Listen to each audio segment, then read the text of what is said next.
برای نقطه 23 خط 10 22 رو اندازه میگیریم و اندازه اون از 13 بالا میریم و 23 به دست میاد. خط 10 19 رو اندازه میگیریم و منهای 2 سانتی متر میکنیم و از نقطه 13 بالا میریم و نقطه 24 به دست میاد. حالا خط 13 24 رو یه خط کش میذاریم و به صورت کمان حرکتش میدیم. اندازه نباید تغییر کنه. به صورت کمان خط چین میزنیم، یه مقدار میریم جلو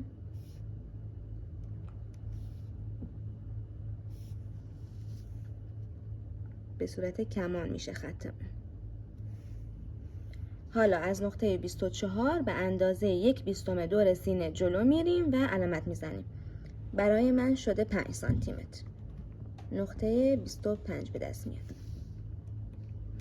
حالا از خط 15 پایین میایم، یه خط میکشیم و تقاطعی که روی خط کمر، این خط کمر و این خط ایجاد شده رو نقطه 26 میذاریم.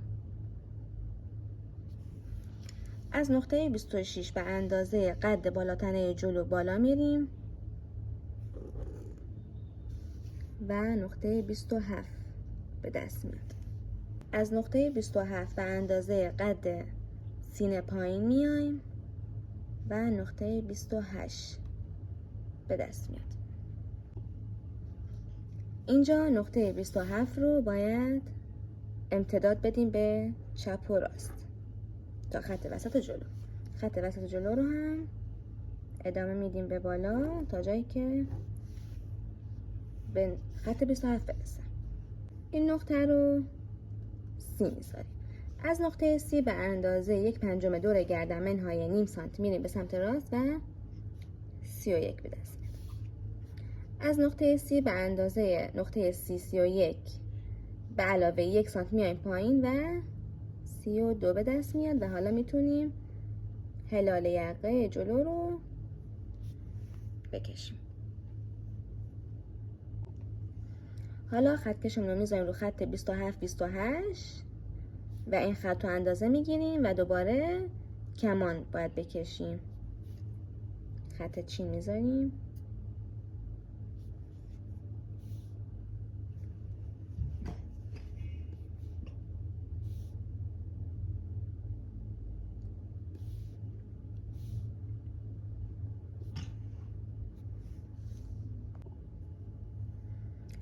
الان باید سرشونمون رو اندازه بزنیم.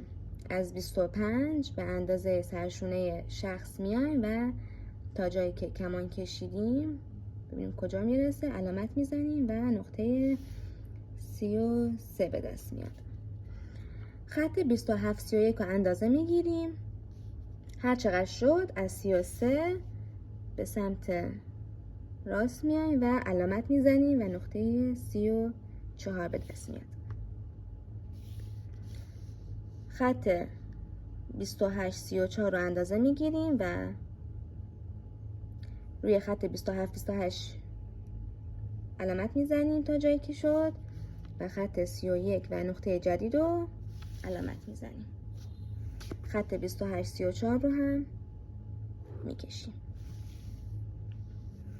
خط 25 23 رو هم اول با یه خط کش صاف میکشیم و 1 سانتی متر به سمت بالا میریم و علامت میزنیم.